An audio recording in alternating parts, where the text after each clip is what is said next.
Magandang araw po sa inyo, Sir Blair.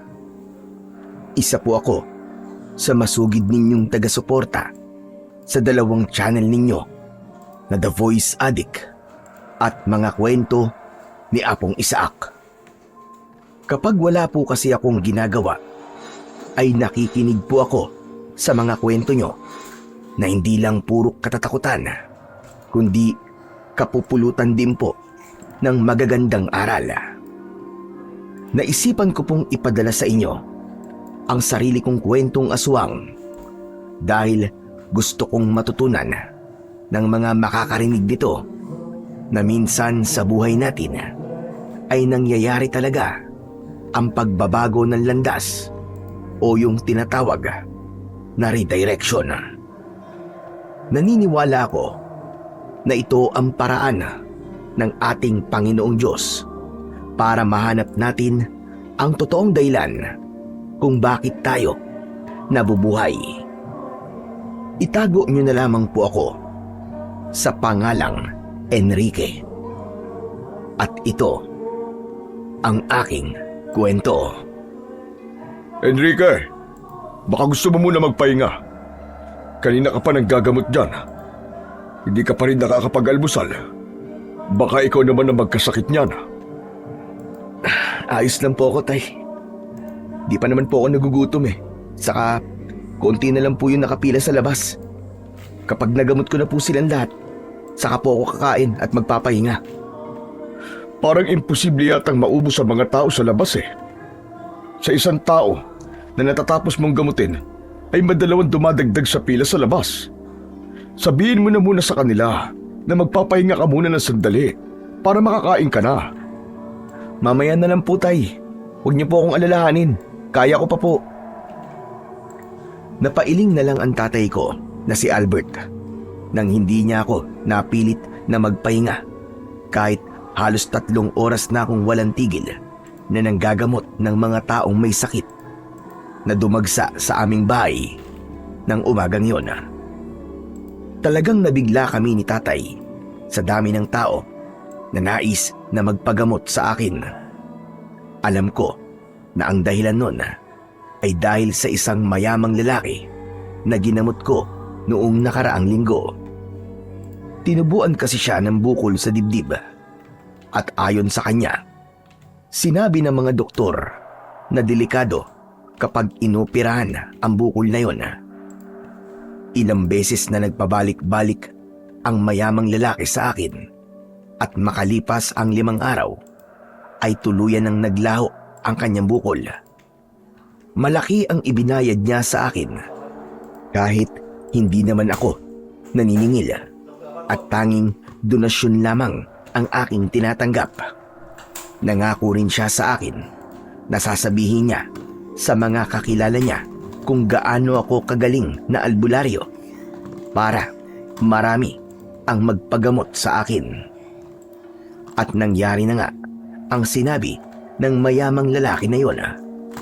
Dinagsa na ako ng mga taong may sakit sa araw na yon. Bandang 1:00 ng hapon, natapos ako sa panggagamot. Doon lang ako nakakain. Napakabilis ng subo ko at nanginginig na ako ng dahil sa gutom. Dahan-dahan lang at baka mabulunan ka naman. Wala kang kaagaw sa pagkain. Tay, gutom na gutom po kasi ako eh. Nang natapos na po ako sa panggagamot, ay doon ko na po naramdaman ng gutom. Pero nakakatuwa kasi. Ang dami nang nakakakilala sa iyo, anak. Sigurado ko na sa mga susunod pang araw ay marami pa ang dadayo para magpagamot sa iyo. Dahil po to kay Sir Romeo, tay. Hindi po ba, ang sabi niya ay sasabihin niya po sa mga kakilala niya na ako po nagpagaling sa kanya. Siya po ang dahilan kung bakit pati mga nasa syudad ay pumupunta na po sa akin dito ngayon. Oo nga pala, tay. Malaki po ang donasyon na naipon natin ngayon. Yung kalahati po ay ibibigay natin sa simbahan. Kung yan ang gusto mo ay walang problema. Alam mo, Enrique, kung buhay lang sana ngayon si tatay, aba, sigurado ako na ipagmamalaki ka nun ng sobra. Paniguradong matutuwa yun sa nangyayari sa buhay mo ngayon. Kaya nga po eh. Sayang. At hindi po naabutan ni Lolo Tasio ang pagiging ganap kong albularyo. Kung buhay sana siya ngayon, masasaksiyan niya yung dating bata na tinuruan niya po ng panggagamot. Ngayon, isa ng albularyo na kagaya niya. At sigurado rin ako na lahat ng ito ay nakikita ni tatay. At kung nasan man siya ngayon, ay napakasaya niya. Malamang sinasabi nun na hindi na sayang ang lahat ng itinuro niya sa'yo. Tanging si tatay na lang ang kasama ko sa buhay. Bata pa lang kasi ako nang naghiwalay ang aking mga magulang. Nang iwanan kami ni nanay, ay hindi na siya bumalik at hindi na kami nagkaroon ng balita sa kanya. Nang namatay naman si Lolo Tasio, nang dahil sa sobrang katandaan, ay kami na lang ni tatay ang naging magkasama. Pagkatapos kong kumain, ay nagpahinga ko sandali. Dahil walang nagpapagamot, ay naisipan ko na umidlip. Bandang 5:00 ng hapon, ay nagising ako sa ugong ng sasakyan. Bumangon ako at pagsilip ko sa bintana, ay may nakita kong isang puting kotse na nakahinto sa harapan ng aming bahay. Nilapitan ni tatay ang lalaking bumaba sa kotse at nag-usap sila. Maya-maya pa, pumasok si tatay kasama ang lalaki at isang batang lalaki. Pinuntahan ako ni tatay sa maliit naming kwarto. Mabuti't gising ka na, anak. Sakto, kasi merong magpapagamot sa'yo. Mukhang mayaman po yung magpapagamot ah. Nakita ko po yung kotse nila sa labas. Mukhang mamahalin po. Mukha nga. Galing pa raw sila ng Maynila eh. Ang mabuti pa ay harapin mo na sila. Sige po, pakisabi po susunod na ako. Nang lumabas si tatay, ay dinasalan ko muna ang medalyon na nakasabit sa aking leeg. Mataimtim kong inusal ang orasyon na itinuro sa akin noon ni Lolo Tasio. Ang medalyon na yon ay mas lalong nagpapalakas sa kakayahan kong magpagaling ng sakit. At bago mamatay ang lolo ko, ay ipinamana niya yon sa akin. Matapos kong dasalan ang medalyon, ay lumabas na ako ng kwarto at hinarap ko na ang lalaki. Nalaman ko na anak niya ang kasama niya at yun ang gagamutin ko. Ayon sa tatay ng bata, ay tinubuan ng maraming sugat sa likod ang bata. Nang makita ko ang mga sugat, ay napag-alaman ko na merong kumukulam sa bata. Nang hawakan ko ang kamay ng bata, ay bigla siyang nangisay at tumirik ang kanyang mga mata.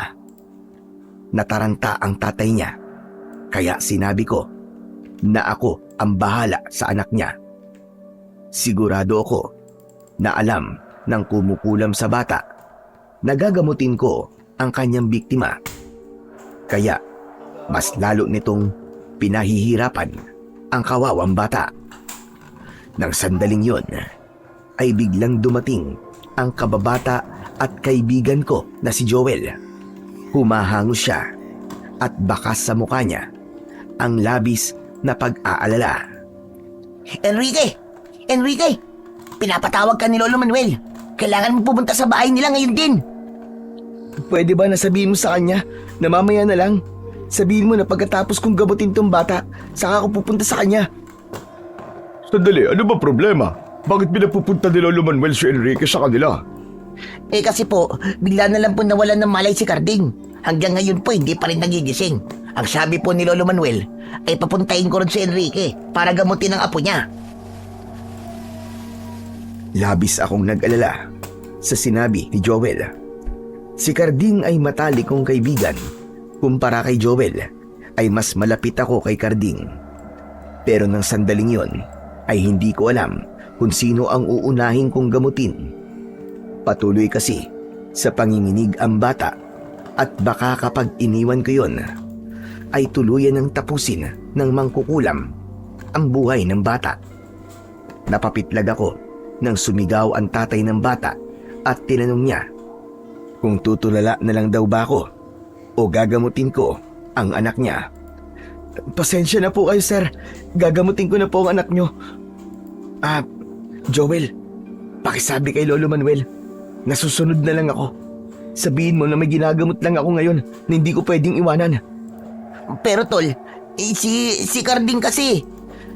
Narinig mo naman ang sinabi ng anak ko, Joel. Sige na, bumalik ka na sa bahay ni Lolo Manuel at sabihin mo sa kanya na kapag natapos na ni Enrique itong ginagamot niya rito, ay pupunta kagad siya ron. Sige na.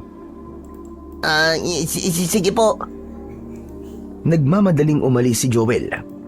Naging mabigat ang loob ko dahil sa pagkakataon na yon ay hindi ko pwedeng unahin ang aking matalik na kaibigan.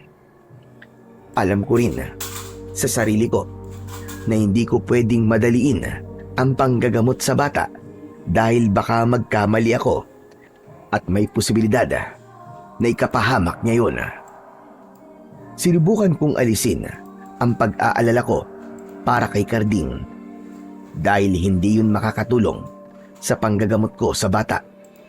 Itinuon ko ang aking atensyon sa batang kinukulam at sinimulan ko na siyang gamutin. Sinuob ko muna ang bata at saka ko siya dinasalan. May pinahid akong langis sa mga sugat niya at may inuusal akong dasal habang ginagawa ko yun. Maya-maya pa ay tumigil na sa pangingisay ang bata at bumalik na sa normal ang kanyang mga mata. Sa huli ay sinuotan ko ang bata ng pangontra sa kulam at nang isinabit ko yun sa kanyang leeg ay tila himala na gumaan ang kanyang pakiramdam. Agad na humingi ng tubig ang bata dahil aniya ay uhaw na uhaw siya. Matapos makainom ng bata ay mas lalong naging maayos na ang pakiramdam nito. Abot langit ang pasasalamat sa akin ng tatay ng bata. Nagbigay siya sa amin ng malaking donasyon at nang umalis na sila ng kanyang anak ay nagmamadali naman akong tumakbo papunta sa bahay ni Lolo Manuel. At sa wakas ay nakarating na ako sa bahay ni Lolo Manuel at nakita ko si Lolo Manuel na hawak ang isang kamay ni Carding. Nakahiga si Carding sa sahig. Nakapikit siya at doon ko nalaman na totoo ang sinabi ni Joel na nawalan ng malay ang kaibigan namin. Habang si Joel ay nasa isang sulok at nakatulala.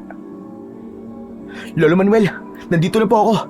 Gagamutin ko na po si Carding. Hindi na kailangan. Ho? Ano pong ibig niyo sabihin? Nahuli ka na ng dating. Wala na si Carding. Patay na siya. Ha? Hindi. Hindi po totoo yan. Imposible po mamatay si Carding. Hayaan niyo po akong gamutin siya. Sigurado po ako na mapapagaling ko pa siya sa kung ano man ang sakit na meron siya.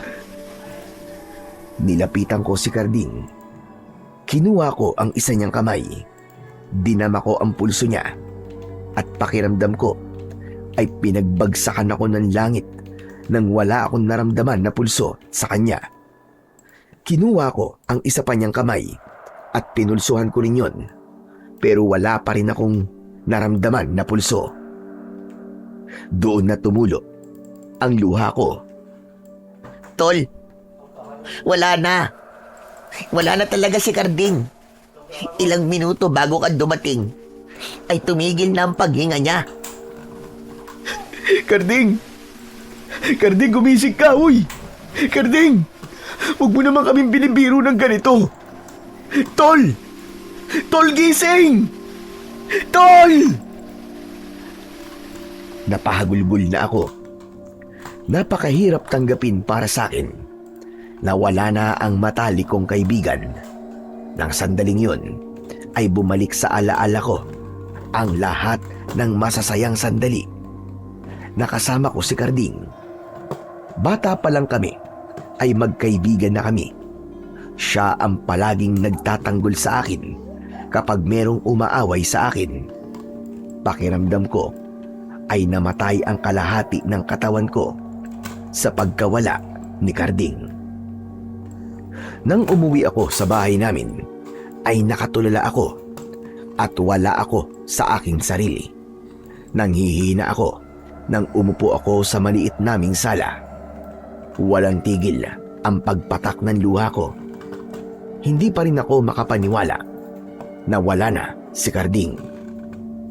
Pagkakita sa akin ni tatay ay napakunot noo siya. May pagtataka siyang lumapit sa akin. Ano nangyari? Bakit ka umiiyak? Tay, wala na po si Carding, tay. Patay na po siya. Hindi ko na po siya naabutang buhay nang dumating po ako sa bahay nila. Diyos ko! Sumalangit daw ang kanyang kaluluwa. Ano ba nangyari? Hindi ba sabi kanina ni Joel ay nawalan na ng malay si Carding? Hindi ko na po inalam kung ano po ang ikinamatay niya. Kahit naman alamin ko, hindi na siya mabubuhay eh. Kasalanan ko kung bakit siya namatay. Kung siya sana ang inuna ko, malamang ay nagamot ko pa siya. Siguro buhay pa siya ngayon. Huwag mong sisihin ang sarili mo, anak. Wala kang kasalanan sa nangyari. Hindi mo kagustuhan na namatay si Carding. Sadyang oras na niya at wala na tayong magagawa para doon. Isa pa, kung inuna mo si Carding, ay malaki ang posibilidad na baka yung batang kinukulam naman ang namatay. Sa kabila ng sinabi ni tatay, ay hindi pa rin gumaan ang pakiramdam ko. Sa utak ko ay patuloy kong sinisisi ang sarili ko sa pagkamatay ng aking matalik na kaibigan. Napakasakit para sa akin ng pagkamatay ni Carding. Dahil alam ko na may magagawa sana ako para iligtas siya. Pero hindi ko nagawa. 3 gabi na ibinurol si Carding sa bahay nila. At sa 3 gabi na yon ay palagi akong naroroon. Tumulong kami ni Joel kay Lolo Manuel sa pag-aasikaso sa mga taong nakikipaglamay. Wala na kasing kasama sa buhay si Lolo Manuel, kaya nakakaawa siya kung nagluluksa na nga siya ay mag-isa pa siyang mag-aasikaso sa burol ng kanyang apo. Sa araw ng libing ni Carding ay muling bumuhos ang aking luha. Hindi ko na naiwasang sisihin ang aking sarili sa pagkawala niya. Inasahan ko na magiging emosyonal din si Lolo Manuel, pero kapansin-pansin na habang naglalakad siya ay nakatulala lamang siya hanggang sa ipasok na sa nicho ang kabaong ni Carding ay hindi man lang siya lumuha o umiyak. Matapos ang paglilibing ay isa-isa nang umalis ang mga tao. Nanatili naman si Lolo Manuel sa tabi ng puntod ni Carding. Magkatabi kami ni Joel na nakatayo sa ilalim ng isang puno habang nakatanaw kay Lolo Manuel. Nakakaawa naman si Lolo Manuel, no? Biruin mo, mag-isa na lang siya sa buhay ngayon. Si Carding lang kasi ang kasama niya tapos nawala pa. Tama ka, Joel. Kahit di ko siya nakitang umiyak kanina, ay nakita ko sa mga mata niya yung matinding sakit na nararamdaman niya. Siguro, naubos na talaga ang luha niya simula nang namatay si Carding. Pero tol, hanggang ngayon, hindi ko pa rin kayang isipin na wala akong kasalanan sa pagkamatay ni Carding eh. Siguro kung inuna ko siya na gamutin kaysa dun sa bata, baka buhay pa siya hanggang ngayon eh. Ano ka ba? Huwag mo nga sisihin ang sarili mo. Hindi mo kagustuhan na namatay ang kaibigan natin at wala kang ideya na ganun pala kalala yung nangyari kay Carding. Saka, oras na talaga siguro ni Carding nung araw na yon. Alam ko na kahit inuna mo siyang gamutin, ay mamamatay pa rin siya. Masakit kasi para sa akin na isa akong albularyo at marami ako napapagaling na mga may sakit. Pero yung sariling kaibigan ko na ang kailangan kong gamutin. Hindi ko naman siya nagawang iligtas. Kaya nga kung mapapansin mo, simula nang namatay si Carding, hindi ko na muna kinakausap si Lolo Manuel kasi nahihiya ako sa kanya eh. Baka kasi galit siya sa akin.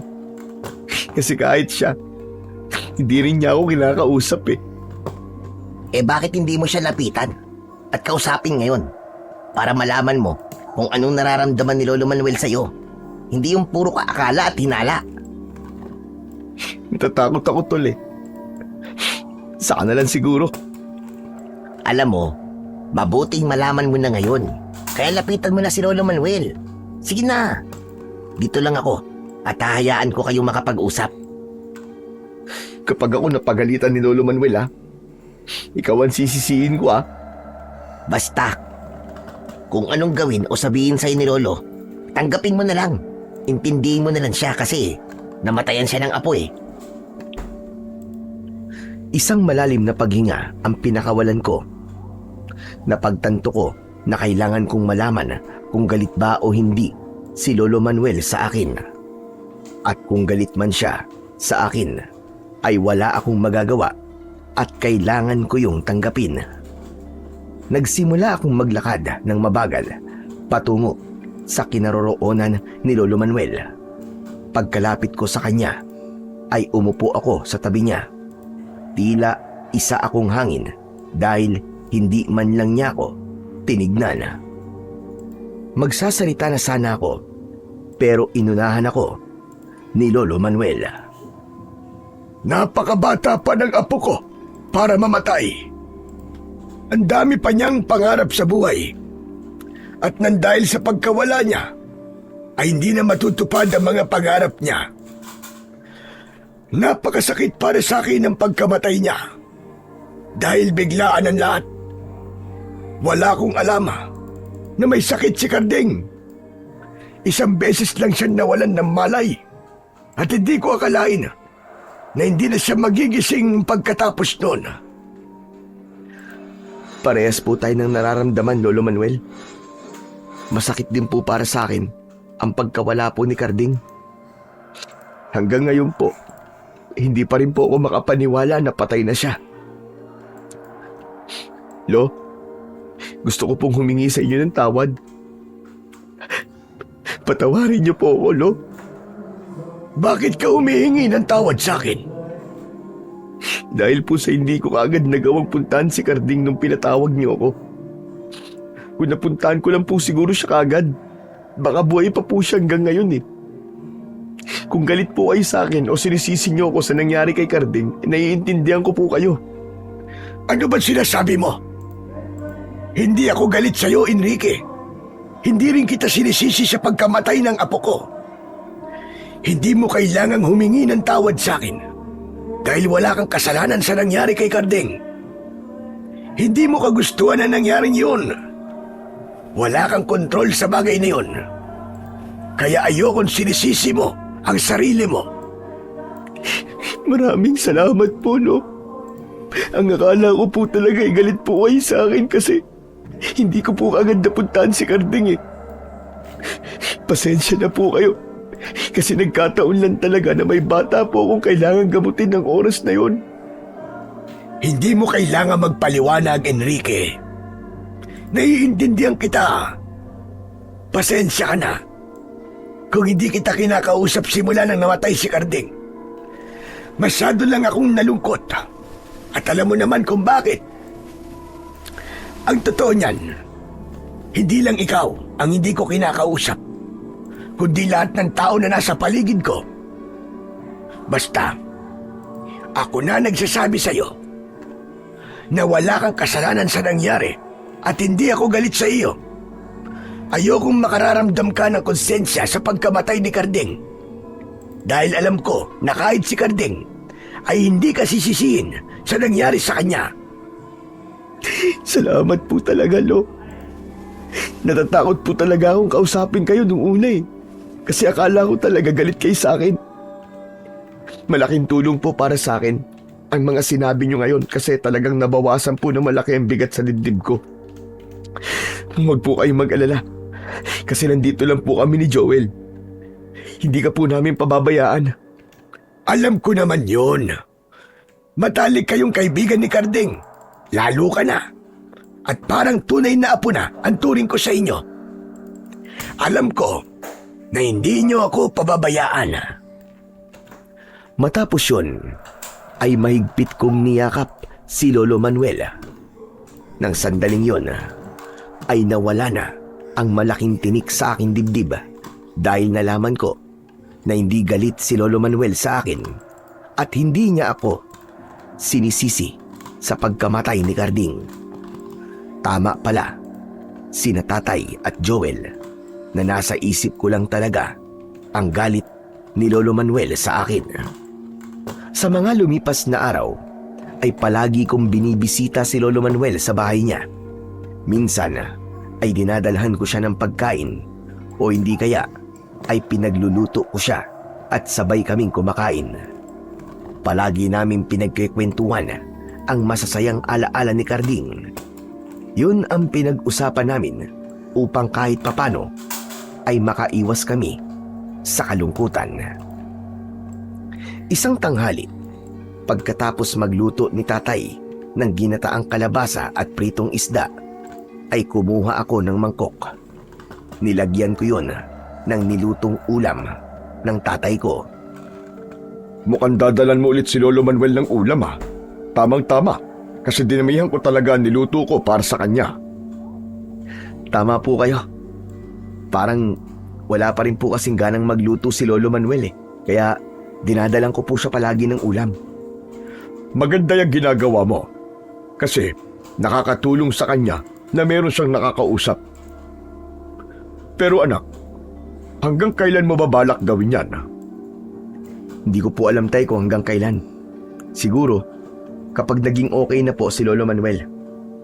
Ikaw ang bahala. Pero wag mo sanang pababayaan ang paggagamot mo. Kailangan ka ng mga tao, anak. Lalo na yung mga may sakit. Lalo na ngayon na may mga araw na dinadagsakan ng mga tao. Huwag po kayong mag-alala tay. Kasi hindi ko po pinapabayaan ang pagiging albularyo ko. Saka, pumupunta lang naman po kay Lolo Manuel kapag wala pong nagpapagamot sa akin Gaya po ngayon.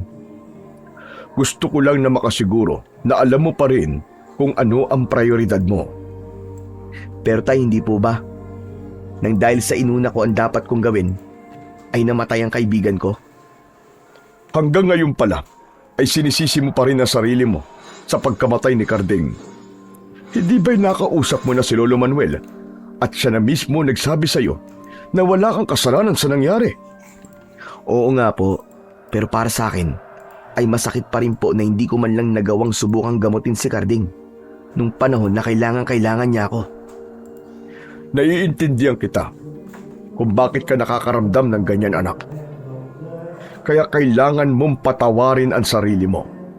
Dapat mong tanggapin na may mga pangyayari sa buhay natin na nakatakdang mangyari at kahit na anong gawin mo, ay wala kang magagawa para pigilan yun. Panahon na lang po siguro makapagsasabi kung kailan mawawala ang pakiramdam kong to, tay. Pero mamaya na lang po tayo mag-usap. Dadalhin ko po muna to kay Lolo Manuel. Panigurado pong magugustuhan niya ang mga to. Kasi kayo po nagluto. Siguradong masarap. O sige, pakibigay mo na yan kay Lolo Manuel at umuwi ka na kagad dito para makakain na tayo. Tumango ako kay tatay. Bago ako umalis, nadala ang mga ulam. Habang naglalakad, ay naisip ko na matutuwa si Lolo Manuel sa dala kong ulam kasi mahilig siya sa mga ginataang gulay. Nang nakarating ako sa bahay ni Lolo Manuel ay nakasarado ang pinto. Pero hindi na yun bago sa akin dahil madalas ay nakasarado talaga ang pinto ng bahay na yun simula nang namatay si Carding. Kumatok ako sa pinto at tinawag ko ang pangalan ni Lolo Manuel. Dati ay agad akong pinagbubuksan ni Lolo ng pinto. Pero sa pagkakataon na yon ay ilang beses ko nang tinawag ang pangalan niya. Pero hindi pa rin niya ako pinagbubuksan. Medyo kinabahan ako nang nalaman kong hindi nakakandado ang pinto. Kaya naman, marahan ko yung binuksan. Wala sa loob si Lolo Manuel. Pumunta ako sa likod ng bahay, pero kahit doon ay wala rin siya. Bumalik ako sa loob ng bahay. Inisip ko na baka umalis si Lolo Manuel, pero napansin ko na puno ng mga damit ang kahon kung saan nakalagay ang mga damit niya. Isa yung indikasyon na malabong umalis siya upang magpunta sa ibang lugar. Iniwanan ko ang dala kong ulam sa ibabaw ng lamesa para kapag bumalik si Lolo Manuel ay agad niya yung makikita. Tinakluban ko na lang ng mangkok at pinggan at saka ko bumalik sa bahay. Pag-uwi ko ay nakahanda na ang aming pananghalian. Nakaupo na si tatay kaya umupo na rin ako sa harap ng aming lamesa. O siya, sige na, kumain na tayo. Kanina pa ako nagugutom eh. Ano palang sabi ni Lolo Manuel sa dala mong ulam? Nagustuhan ba niya? Hindi po eh. Aba, bakit naman? Parang ngayon lang yata hindi nagustuhan ni Lolo Manuel ang niluto ko. Ang ibig ko pong sabihin, hindi pa po natitikman ni Lolo yung ulam kasi wala po siya sa bahay niya. Ano ka mo? Saan naman siya pumunta? Hindi ko po alam eh. Pero siguro lumabas lang po siya at babalik din kagad. Hindi ko po kasi masabi na umalis siya at nagpunta ng ibang lugar kasi nandun naman po sa bahay niya ang mga damit niya. Tapos hindi pa po nakakandado ang bahay niya. Kaya ang ginawa ko na lang po, iniwan ko na lang po yung ulam sa ibabaw ng lamesa. Baka nga lumabas lang siya sandali at nagkasalisi kayo. Hayaan mo, at kapag bumalik naman siya sa bahay niya ay sigurado ko na makikita niya yung ulam at malalaman niya na galing yun sa atin. Tahimik akong kumain.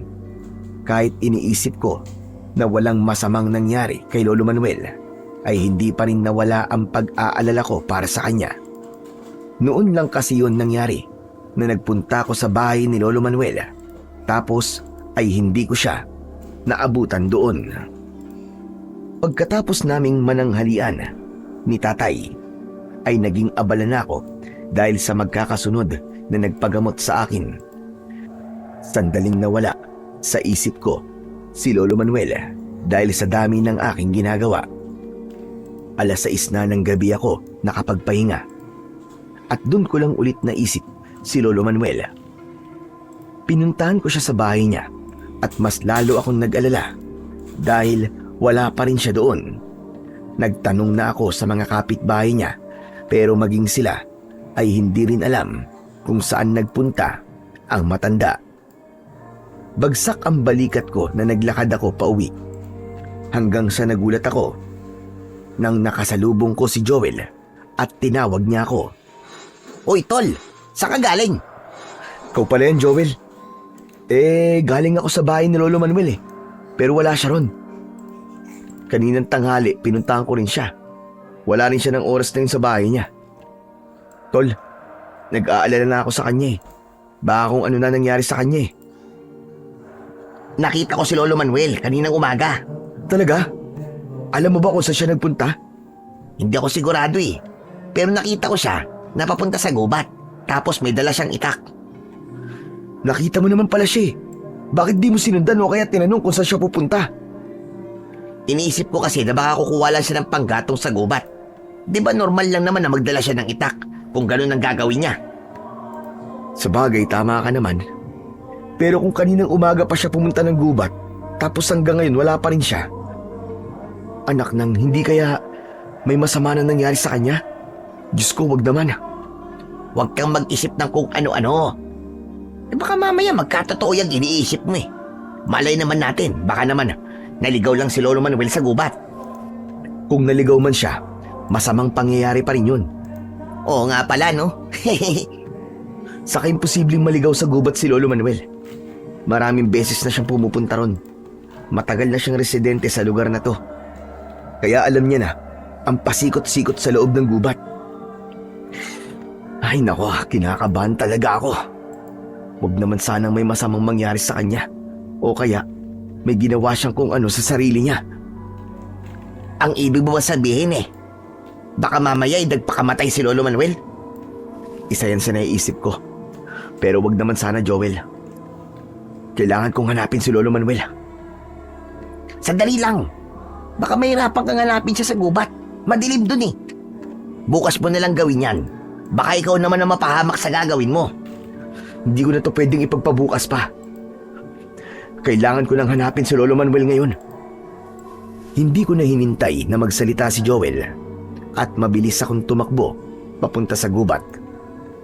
Alam kong delikado ang gagawin ko, pero wala na akong pakialam sa kung anong posibleng mangyari sa akin. Ang tanging nasa utak ko ng mga sandaling yon ay ang masigurong ligtas si Lolo Manuel at maiuwi siya sa bahay niya. Pagdating ko sa loob ng gubat ay napakadilim na roon, pero hindi ako umatras sa dapat kong gawin. Kahit halos wala akong makita, ay naglakad-lakad pa rin ako habang malakas kong isinisigaw ang pangalan ni Lolo Manuel. Makalipas ang ilang minuto, ay bigo kong makita si Lolo Manuel at kahit bakas niya, ay wala akong nakita. Sandali akong huminto. Luminga ako sa paligid habang tagaktak ang pawis sa aking muka. Abot langit na ang aking pag-aalala. Hindi ko maiwasang sisihin ang aking sarili, lalo na't nangako ako kay Lolo Manuel na hindi ko siya pababayaan. Nasaan ka na ba, Lolo Manuel? Sana naman walang masamang nangyari sa'yo. Hanggang sa nagulat ako nang may narinig akong kaluskos sa aking likuran. Paglingon ko ay may nakita akong liwanag mula sa isang lampara. Palapit yun sa kinaroroonan ko hanggang sa nalaman ko na si tatay pala yun. Nagmamadali akong lumapit sa kanya. Tay, ano pong ginagawa niyo rito? Malamang hinahanap ka. Sabi ni Joel, hinahanap mo raw si Lolo Manuel dito sa gubat. Ang sabi po kasi ni Joel, kaninang umaga pa niya nakita si Lolo Manuel na nagpunta rito sa gubat. Pero wala pa siya sa bahay niya hanggang ngayon Kaya pumunta na po ako dito. Malinaw po na nawawala si Lolo Manuel kasi hanggang ngayon hindi pa rin siya nakakauwi. Hindi kaya naligaw siya rito. Matanda na rin siya at baka nakalimutan niya na ang pasikot-sikot dito sa loob ng gubat. Hindi ko po alam. Pero kanina pa po talaga ako kinakabahan, tay. Baka kasi hindi niya nakinaya ang sakit ng pagkawala ni Carding. Kaya may ginawa siyang hindi maganda sa sarili niya. Diyos ko, sigurado akong hindi gagawin ni Lolo Manuel ang bagay na yon. Kilala ko siya. Matatag siya. Napakarami ng pagsubok ang pinagdaanan niya at lahat ng yon ay nagawa niyang lampasan. Ang mabuti pa ay umuwi na muna tayo. Alam kong pagod ka na. Mas maganda kung sabihin natin kay Kapitan na nawawala si Lolo Manuel. Nang sa gayon, ay ang mga tanod lang maghanap sa kanya rito sa gubat. Halika na, umuwi na tayo. Sinang-ayunan ko naman ang sinabi ni tatay dahil napagtanto ko na kung mas marami ang maghahanap kay Lolo Manuel ay mas malaki ang posibilidad na mabilis siyang makikita. Nang ipaalam namin kay Kapitan na nawawala si Lolo Manuel, ay agad siyang kumilos. Tinipon niya ang mga tanod at sa gabing yon ay kasama na namin sila na ginalugad ang gubat. Maging si Joel ay sumama na rin sa paghanap. Ngunit inabot na kami ng madaling araw ay hindi pa rin namin nakikita si Lolo Manuel. Nagdesisyon na si Kapitan na ihinto muna ang paghanap at sa susunod na araw na lang yun ipagpatuloy. Nanlumo ako dahil hindi namin nakita si Lolo Manuel. Kinaumagahan, mabilis na kumalat sa baryo namin ang pagkawala ni Lolo Manuel at may iba na tumulong na rin sa paghanap. Maging sa mga katabing baryo ay nagtanong na rin kami sa mga tao kung nakita ba nila roon si Lolo Manuel. Pero kahit isa ay walang nakapagsabi na nakita nila ang matandang lalaki. Isang linggo na ang lumipas pero hindi pa rin namin nakita si Lolo Manuel. Araw-araw akong nagpupunta sa bahay niya at umaasa ako na isang araw ay makikita ko na siya roon. Maging ang panggagamot ko ay medyo napabayaan ko na. Mas inuna ko pa kasi ang paghahanap kay Lolo Manuel kesa sa mga nais magpagamot sa akin. Isang gabi, nagpaalam ako kay tatay na hahanapin ko si Lolo Manuel sa gubat. Enrique anak, hindi sa iyo kung makita natin si Lolo Manuel. Pero pwede mong magpahinga ka muna sa paghanap sa kanya. Kung hindi mo napapansin, ay ako na magsasabi sa iyo na napapabayaan mo na ang pagiging albularyo mo. Alam ko naman po yan, tay. Pero wag po kayong mag-alala.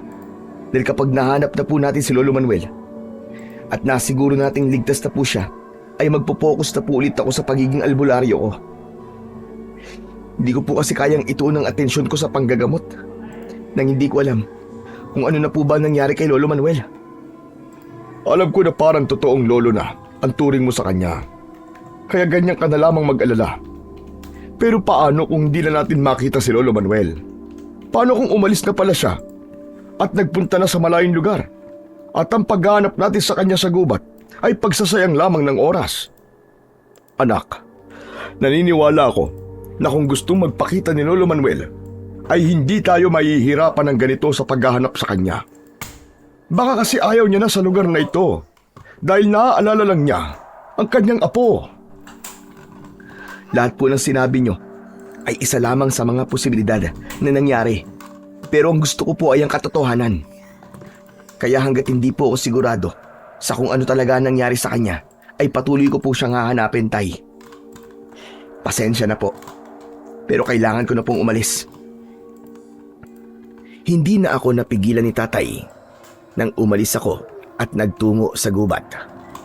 May dala akong lampara at wala akong kasama. Napansin ko na tila sumuko na ang mga naghahanap kay Lolo Manuel.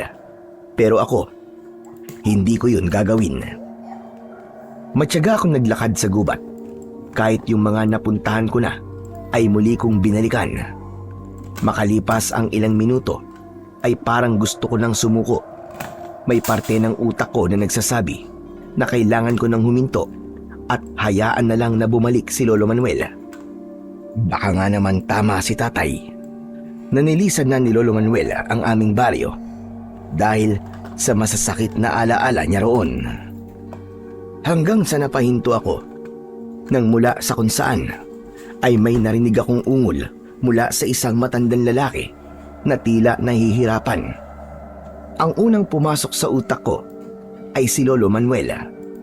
Sinundan ko ang tunog hanggang sa nakarating ako sa nakasaradong kuweba. May malalaking bato na nakaharang sa bukana nun.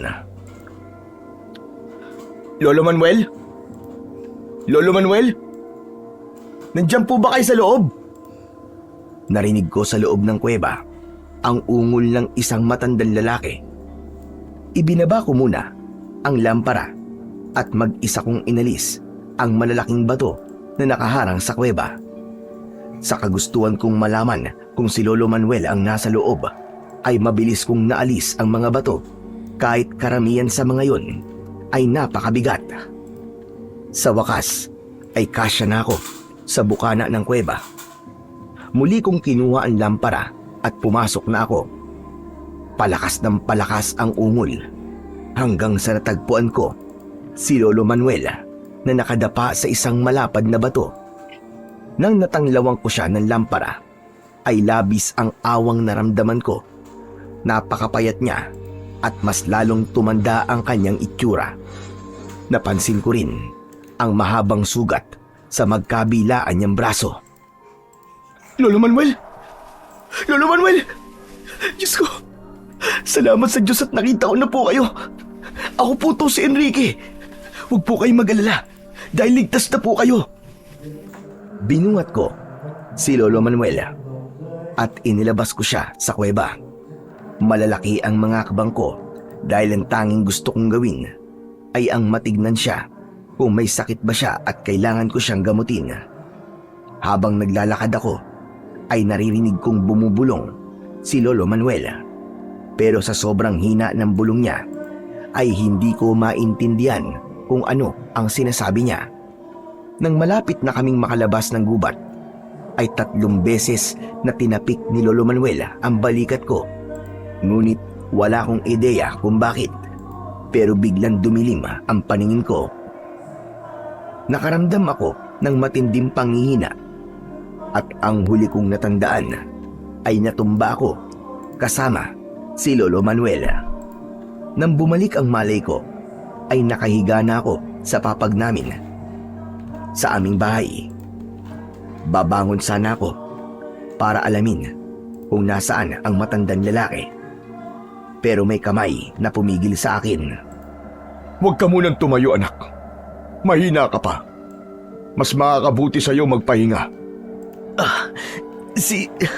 Si Lolo Manuel, nakita ko na ho siya.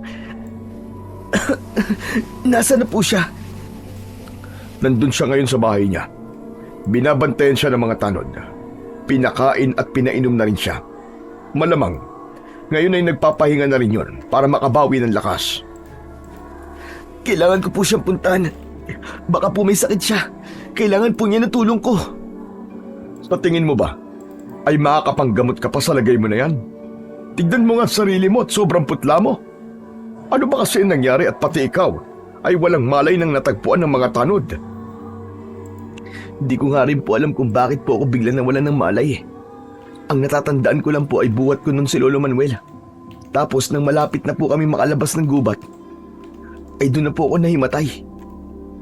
Yan ang nga ba sinasabi ko eh.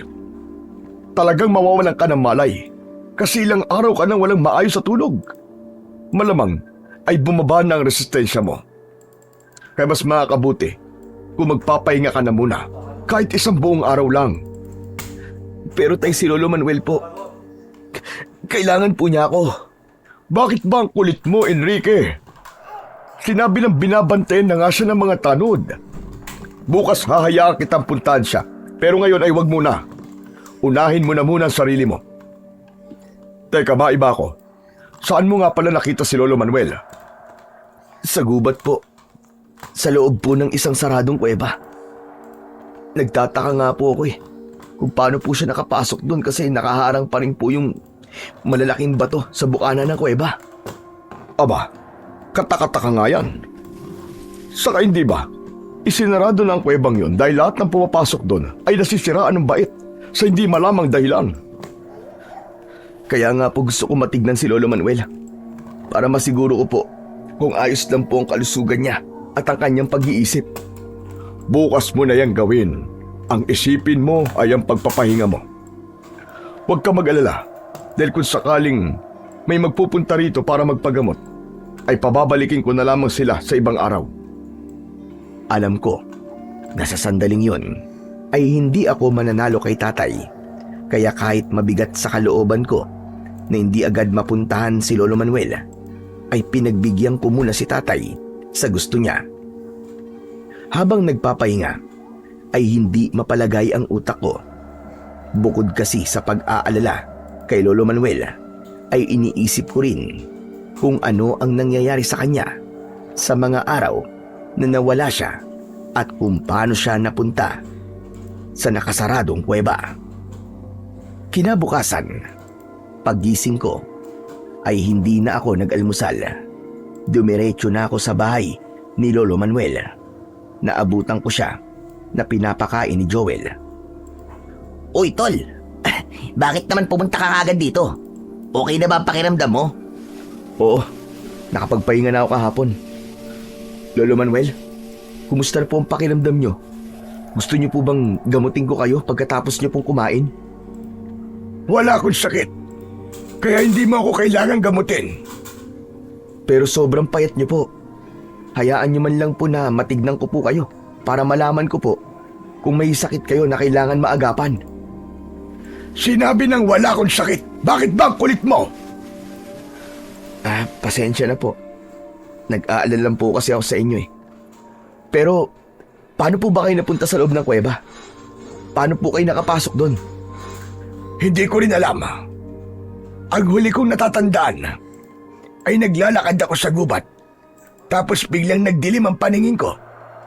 Nang nagising ako, ay nasa loob na ako ng kuweba. Parang imposible naman po yun. Siguro po ay merong taong naglagay sa inyo sa loob ng kuweba. Sinabi na ngang hindi ko alam ang buong pangyayari.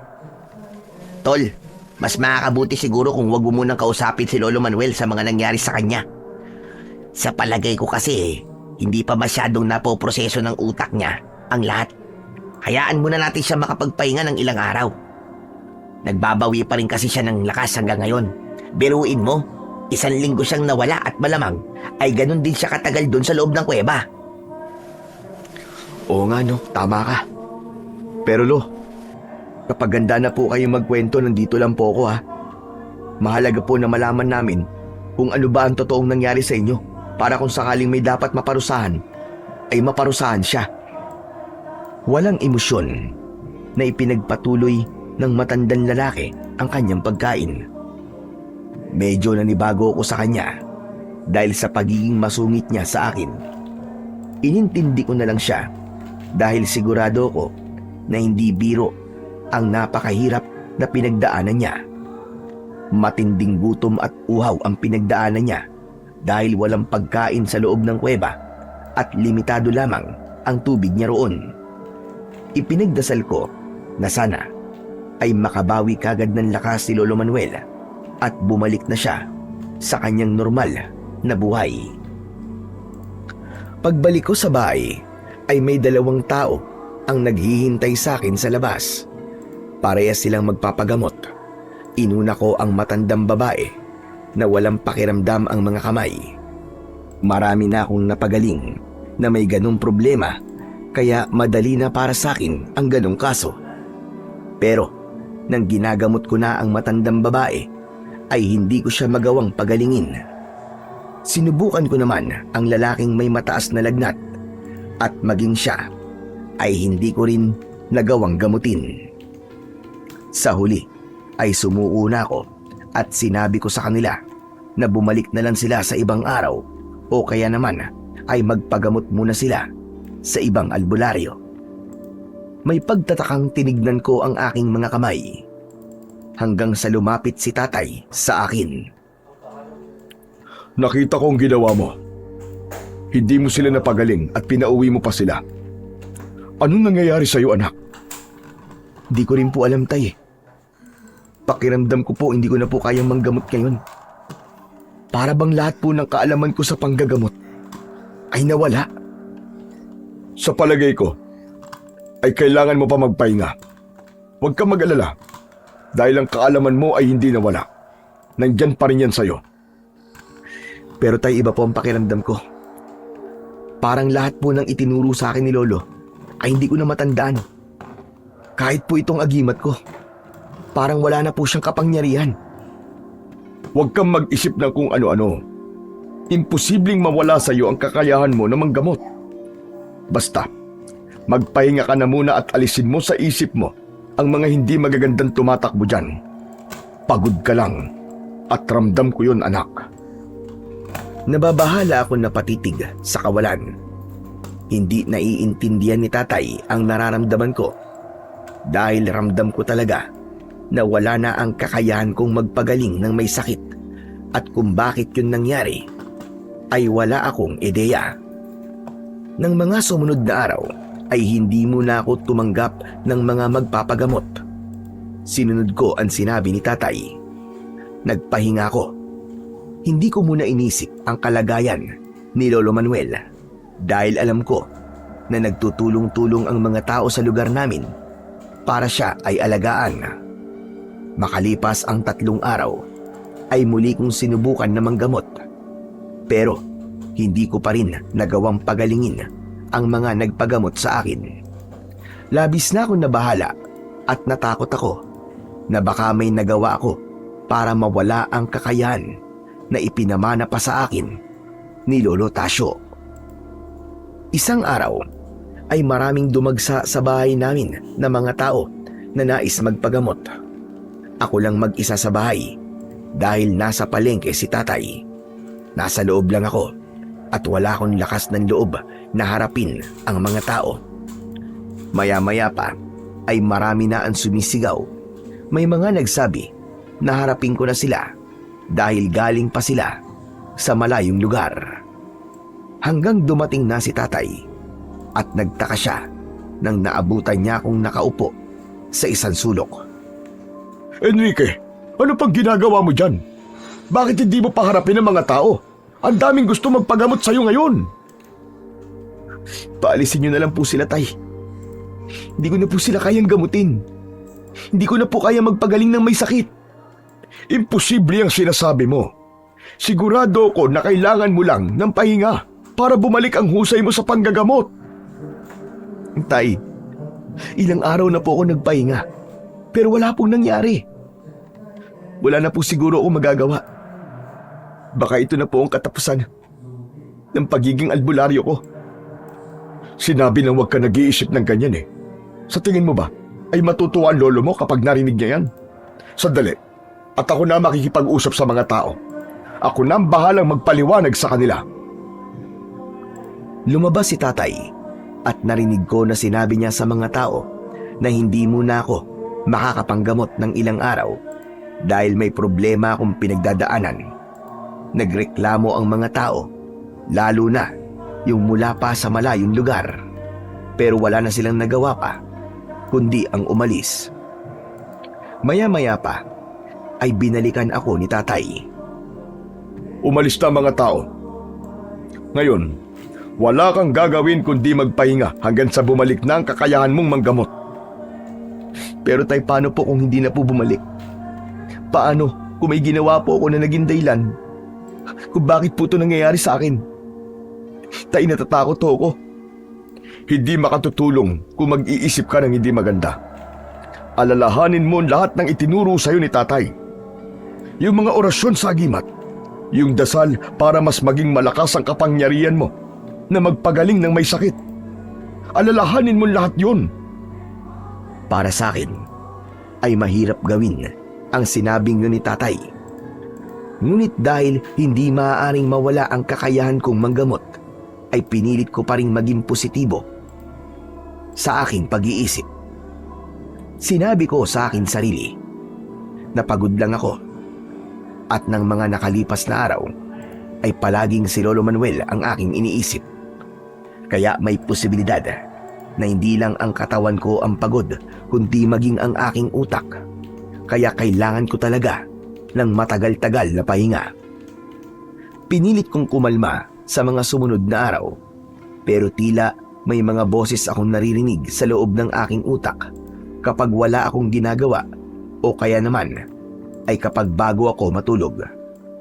Mga boses na nagsasabi na kahit kailan ay hindi na ako magiging albularyo. Ginawa ko ang lahat para wag maniwala sa mga boses na yon. Mas pinaniwalaan ko ang sinabi ni tatay na wala akong dapat na ipag-alala. At kapag nakapagpahinga na ako ng matagal at maayos ng muli ang pakiramdam ko, ay muli na akong makapanggagamot. Isang araw ay lumabas ako ng bahay para maglakad-lakad. Nagtaka ko nang nakasalubong ko si Joel dahil nakabusangot ang kanyang muka na para bang galit na galit siya. Hoy, ano nangyari sa'yo, Joel? Ang aga-aga, di na kagad maipintay ang mukha mo. Mabutit nakita kita. Ang totoo dyan ay pupunta ako sa inyo kasi may kailangan kang malaman. Ano ba yun? May koneksyon ba yung sasabihin mo kung bakit parang galit na galit ka? Oo, meron, tol. Alam mo ba na pinag-uusapan ka na ng mga tsismosa rito sa atin? Ang sabi nila, wala ka na raw kakayahan na manggamot kasi sinusolo mo yung perang nakukuha mo sa mga nagbibigay sa'yo ng donasyon. Dapat daw ay ipinapamahagi mo yun.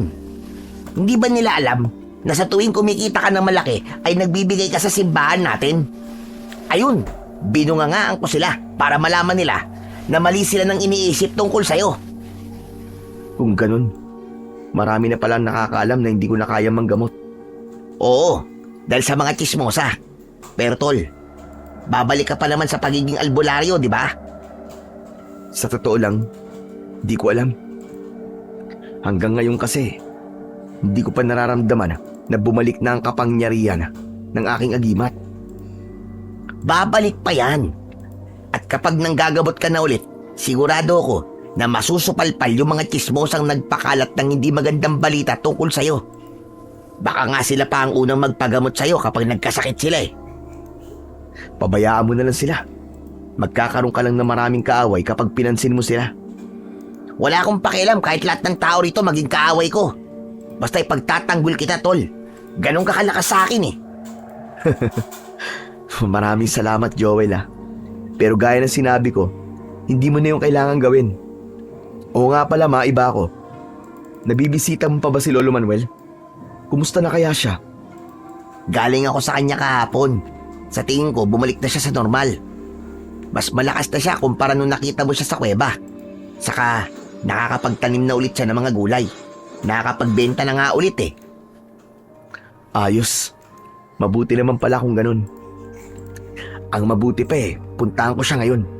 Matagal ko na kasi siyang hindi nabibisita eh. Sige tol, pero di na kita masasamahan ha. May inuutos pa kasi si nanay sa akin eh. Nasabi ko naman sa'yo yung gusto kong sabihin.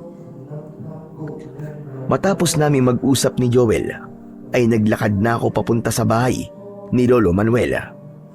Habang naglalakad, ay hindi ko maiwasang masaktan sa mga nalaman ko mula kay Joel. Wala kasi akong ideya na may mga taong nag-iisip ng hindi maganda kung bakit pansamantala akong huminto sa pagiging isang albularyo. Pagdating ko sa bahay ni Lolo Manuel, ay naabutan ko siyang mag-isa na nakaupo sa labas. Tumabi ako sa kanya at napansin ko na medyo umayos na nga ang kanyang katawan. Hindi na siya sobrang payat. Lo, kumusta na po kayo? Ikaw ang gusto kong kumustahin. Naririnig ko ang mga kwento-kwento ng mga tao tungkol sa'yo. Totoo ba na nawala na ang kakayahan mo na manggamot? Totoo po yun. Hindi nga po ako sigurado kung bakit po yun nangyari. Pero sabi po sa akin ni tatay, magpahinga lang daw po ako at babalik din po ang kakayahan ko na yun. Hindi mo ba naisip na baka yan ang kabayaran sa hindi mo pag-una kay Karding nung kailangan mo siyang gamutin? Hindi kaya yan na ang karma mo dahil namatay ang apo ko kasi ibang tao ang inuna mo kaysa sa matalik mong kaibigan? Lo, teka. Ang akala ko po ba hindi niyo ako sinisisi sa pagkamatay ni Karding? Bakit po kayo nagsasalita ng ganyan sa akin ngayon? Walang ibig sabihin ang sinabi ko sa iyo, Enrique. Pasensya ka na. Kung ano-ano na lamang ang lumalabas sa bibig ko. Magulo pa rin kasi ang utak ko hanggang ngayon. Maaari bang umalis ka na lang dahil may mga gagawin pa ako? Wala akong oras na makipag-usap sa iyo. Ho? Sige po. Babalik na lang po ako sa ibang araw. Iniwanan ko na si Lolo Manuel at habang naglalakad ako pauwi, ay hindi maalis sa utak ko ang mga sinabi niya. Muling bumalik sa akin ang paninisi ko sa akin sarili kung bakit namatay si Karding. Naisip ko rin na baka totoong sinisisi ako ni Lolo Manuel sa pagkawala ni Karding dahil kahit magulo ang utak niya ay sigurado ko na hindi niya masasabi sa akin ang mga ganong salita. Hindi ko na ipinaalam kay tatay ang sinabing yun sa akin ni Lolo Manuel at baka masamain pa niya yun. Mas mabuti nang ako na lamang ang nakakaalam sa bagay na yon. Hanggang isang umaga, nagulantang kaming lahat ng isang bangkay ng lalaki ang natagpuan sa gitna ng plaza. Sa itsura ng bangkay ay para yung nilapa ng isang napakabangis na hayop.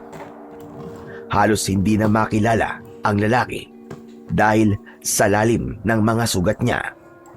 Kapansin-pansin din na halos maubos na ang kanyang dugo.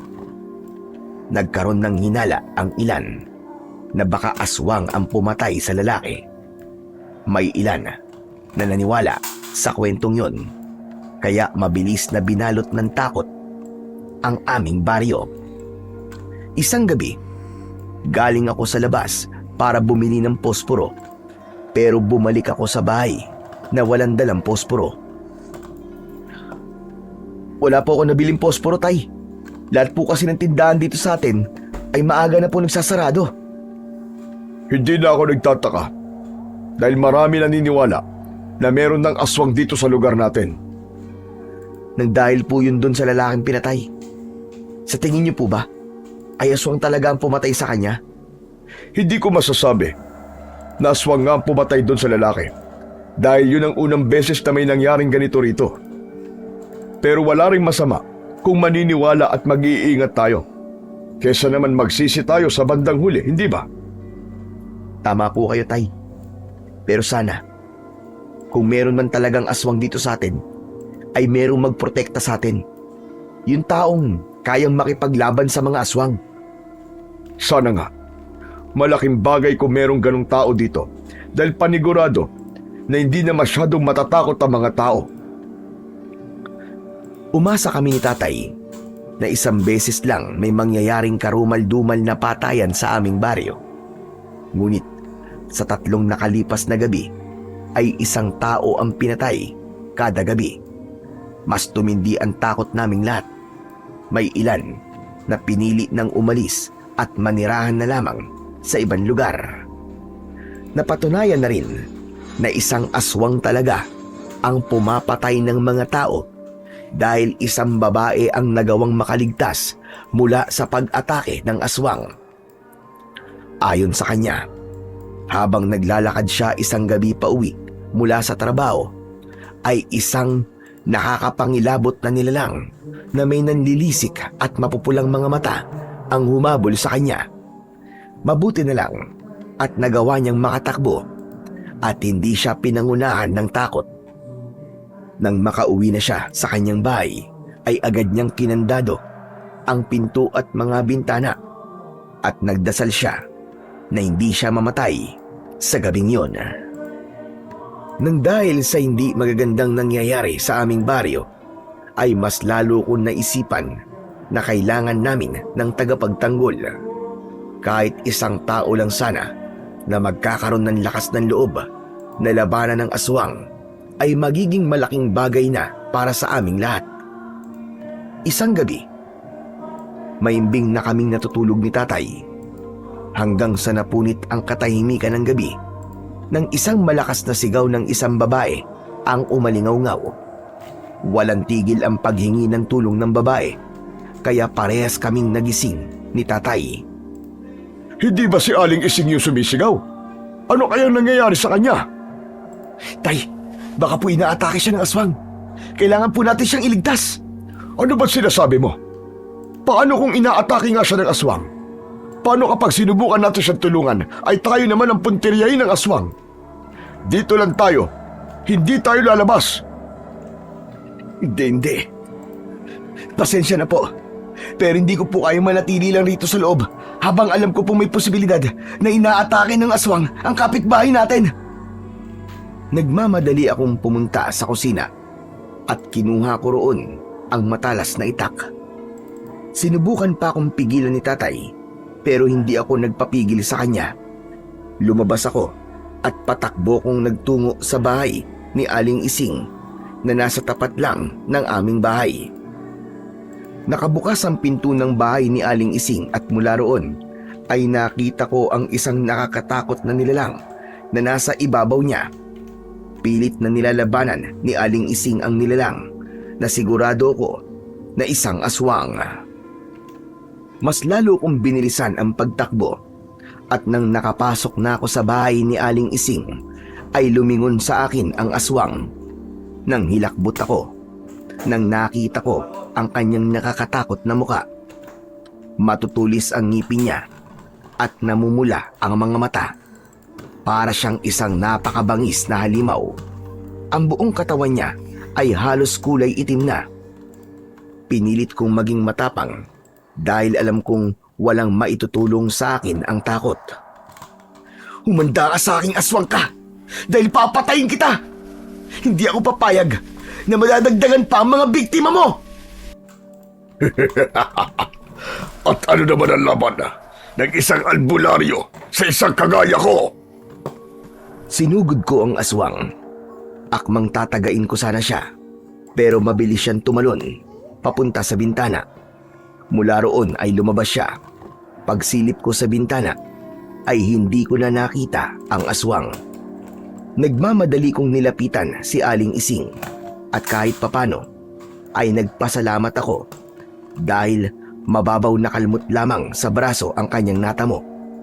Umiiyak na nagpasalamat si Aling Ising sa akin at aniya, kung hindi ako dumating ay malamang bangkay na siyang matatagpuan ng mga tao.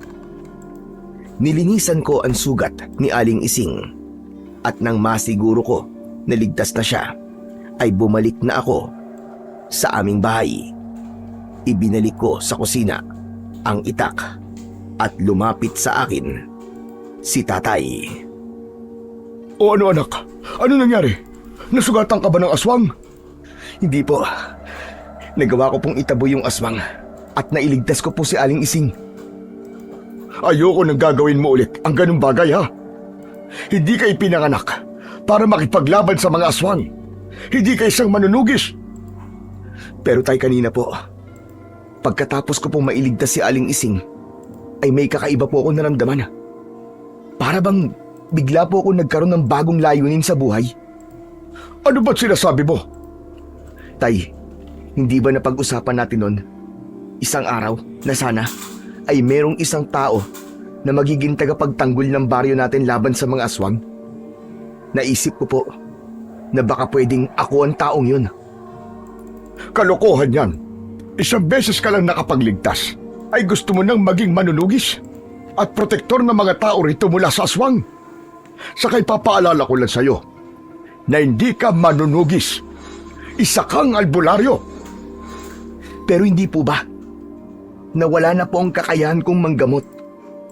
Baka po kaya nawala ang kakayahan kong yun ay para mapagtuunan ko po ng pansin ang malaking problema dito sa ating lugar. Baka ito na po ang bago kong layunin sa buhay, tay. Ewan ko sa'yo kung ano-ano na lang ang pumapasok sa utak mo.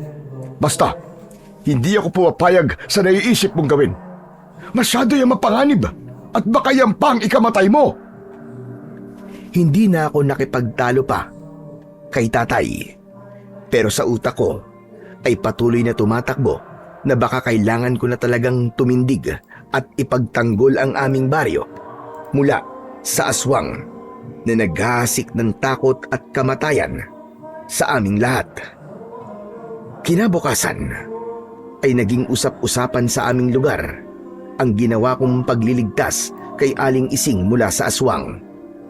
Marami ang pumuri sa aking ginawa dahil isa raw yung uri ng kabayanihan.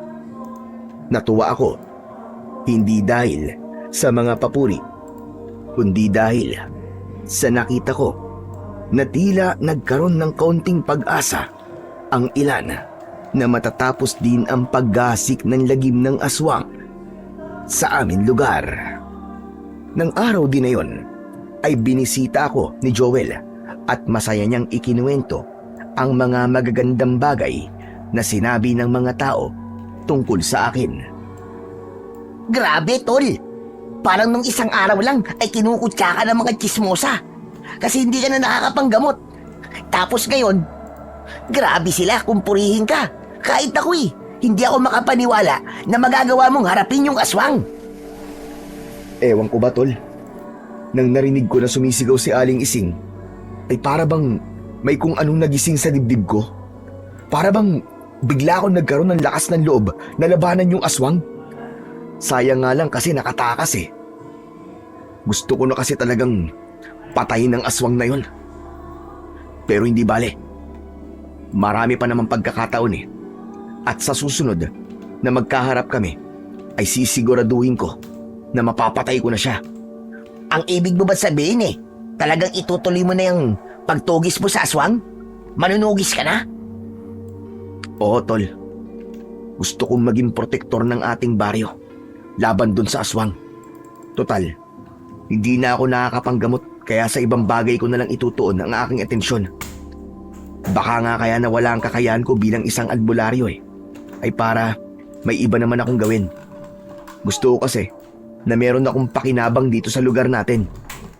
Alam mo, Tol, hindi sa lahat ng panahon ay kailangan may patunayan ka sa mga tao.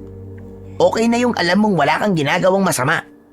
Mahirap kasi na gusto mo palagi kang may napapatunayan kasi papahirapan mo lang ang sarili mo, Tol. Hindi naman sa gusto ko ay may mapatunayan ako palagi. Talagang hinihingi lang ng pagkakataon na may kahit isang tao na maging tagapagtanggol natin sa mga aswang. Kung walang gagawa nun, edi ako na lang, di ba? Talaga bang hindi ka titigil sa kaibangan mong yan, Enrique? Hindi ba nag-usap na tayo kagabi na hindi mo nalalabanan yung aswang? Tay, Isa kang albularyo at hindi ka manunugis. Hayaan mo na lang ang bagay na yon sa mas biyasa sa ganung gawain. hindi niyo po ako naiintindihan . Kailangan po ng baryo natin ng magpoprotekta laban sa aswang. Hindi mo ba maintindihan? Sinabi ko ng isa kang albularyo. Imbis na nag-iisip ka kung paano mo papatayin yung aswang, ay isipin mo kung paanong babalik ang kakayahan mo sa panggagamot. Matapos yung sabihin ni tatay, ay malalaki ang hakbang na umalis siya. Isang mahabang katahimikan ang namagitan sa amin ni Joel. Makalipas ang ilang sandali, ay muling nagsalita si Joel. Paano yan, Tol? Ayaw pala ng tatay mo na makipaglaban ka sa aswang. Pero hindi ko rin naman siya masisisi. Kasi nag-aalala lang siya sa'yo. Ayaw lang niya na mapahamak ka. Alam ko rin naman yan, Tol. Pero tulad nga ng sinabi ko, kung walang kikilos sa atin, ay sigurado ko na marami pang papatayin ng aswang na yon. Hanggang nandito sa lugar natin yung aswang, o hindi siya mamamatay, ay dadami ng dadami ang biktima niya. Ang ikinakabahala ko ay baka isa sa mga taong malapit sa akin ang sunod niyang patayin. Ano ang plano mo ngayon? Hindi ba malinaw ang sinabi ko? Kahit ayaw ni tatay ay itutuloy ko pa rin ang gusto ko. Hindi ako titigil hanggang sa mapatay ko na yung aswang. Sisiguraduhin ko na pagsisisihan niya na dito siya sa baryo natin na may merwisyo. Kapag binuhay ko pa kasi yun, ay sa ibang lugar naman siya mag-aasik ng lagim. Kung yan ang gusto mo, ay hindi kita pipigilan, Tol. Basta, siguraduhin mo lang na walang masamang mangyayari sa'yo. Ipapaalala ko lang na nawalan na ako ng isang kaibigan, Tol. At ayokong mawalan ulit ng isa pa. Naramdaman ko ang pag-aalala ni Joel para sa akin. Pero nang sandaling yon, ay buo na ang loob ko sa gusto kong gawin. Naniniwala ako na yon ay isang bagay na gusto ng Diyos na gawin ko para mapatunayan ko sa aking sarili na hindi lang basta panggagamot ang kaya kong gawin. Pagsapit ng hapon, ay naisipan kong puntahan si Lolo Manuel sa bahay niya. Gusto kasing makasiguro kung ayos lang siya sa gitna ng hindi magagandang nangyayari sa aming lugar. Pagdating ko sa bahay niya, ay naroon siya sa kanyang taniman ng mga gulay. Abala siya sa pagdidilig. Nang nakita ako ni Lolo Manuel, ay itinigil niya ang kanyang ginagawa at lumapit siya sa akin. Bakit ba nagpupunta ka rito kung kailan may ginagawa ko? Ano na naman bang sasabihin mo? Nakakapagtampo naman po kayo, Lo. Hindi po ba dati masaya kayo na dinadalaw ko kayo rito kahit may ginagawa kayo? Nakakapanibago po kayo, Lo. Ano bang gusto mo mangyari sa akin? Ang piliting maging masaya kahit namatayan ako ng apo. Ganun ba ang gusto mo? Di naman po sa ganun. Talagang naninibago lang po ako sa inyo . Oo nga po pala. Nandito po ako para kumustahin kayo. Alam ko po na alam niyo na po yung tungkol dun sa aswang na pumapatay dito sa atin. Mag-iingat po kayo lalo na po sa gabi. Magsarado po kayo palagi ng inyong pinto at bintana. Mas makakabuti rin po kung matutulog kayo na may malapit na itak sa inyo. Hindi po kasi natin alam kung sino po ang susunod na bibiktimay ng aswang na yon. Hindi mo kailangang ipaalala sa akin ang mga bagay na yan. Kaya kong protektahan ang sarili ko. Oo nga pala, nandiyan ka naman, hindi ba? Ikaw ang itinuturing na bayani ng lahat, kahit isang beses ka pa lang na may nailigtas. Hindi ko po ginusto na ganun ang isipin ng mga tao sa ginawa ko. Siguro po ay matindi ang takot ng mga tao sa aswang at naghihintay sila ng magiging tagapagtanggol nila. Nagkataon lang po na ako ang unang nagkaroon ng lakas na loob na labanan ng aswang. Kung ako sa'yo, ay itigil mo na ang ginagawa mo na yan. Hindi ba? Ay hindi pa rin bumabalik ang kakayahan mo sa panggagamot. Bakit hindi mo nalang alamin kung paano ka makakabalik sa pagiging albularyo? Isinantabi ko po muna ang bagay na yan. Pinagtutuunan ko po muna ng pansin ngayon ang pagtugi sa aswang. Tumahimik si Lolo Manuel. Tumingin siya sa malayo at wala akong ideya sa kung anong tumatakbo sa utak niya. Hanggang sa napatingin ako sa magkabilaan niyang braso. Nakita ko ang pahabang sugat doon na sigurado ko na dahil sa paghiwa roon ng isang matalim na bagay. Natandaan ko na nakita ko ang mga sugat na yon nang nakita ko siya sa kuweba. Oo nga pala, Lo. Bakit po pala kayo nagkaroon ng ganyang sugat sa mga braso nyo? Sino pong gumawa niya sa inyo? Naalala ko po kasi na noong nakita ko kayo sa kuweba, ay meron na po kayo niyan. Hindi ko alam. Hanggang ngayon, ay hindi ko pa rin naaalala ang mga nangyari sa akin sa kuwebang yon. Kahit ang dahilan kung paano ako napunta ron, ay hindi ko maalala. Sana po ay bumalik na po ang alaala nyo sa nangyari po sa inyo. Sandali nga. Bakit ba gusto mo pang maalala ko ang mga bagay na yon? Ako nga'y ayoko nang maalala ang lahat dahil ayoko nang madagdagan pa ang iniisip ko. Kaya kong mabuhay nang wala ang alaala ko kung paano akong napunta sa kuweba at kung ano ang mga naranasan ko roon. Malakas po kasi ang pakiramdam ko na meron pong gumawa sa inyo nun. At kung sino man siya, ay kailangan po niyang managot at maparusahan. Salamat na lang sa pagmamalasakit mo sa akin. Pero wala akong pakialam sa kung may dapat bang managot sa nangyari sa akin. Ang gusto ko lang na mangyari ay ang mabuhay ng tahimik at kalimutan na ang lahat. Naiintindihan ko po kayo, Lolo Manuel. Kung yan po ang gusto niyo mangyari, ay irerespeto ko na lang po kayo. Nagpaalam na ako kay Lolo Manuel dahil naramdaman ko na hindi niya ako gustong makausap.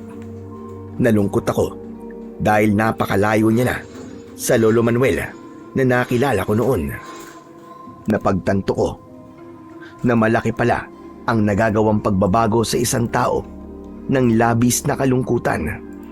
Inintindi ko na lang na kaya naging malamig ang pakikitungo niya sa akin ay dahil sa pagkamatay ng kanyang apo na matagal niyang nakasama sa kanyang buhay. Umuwi ako sa bahay na dala ang lungkot mula sa naging pag-uusap namin ni Lolo Manuel.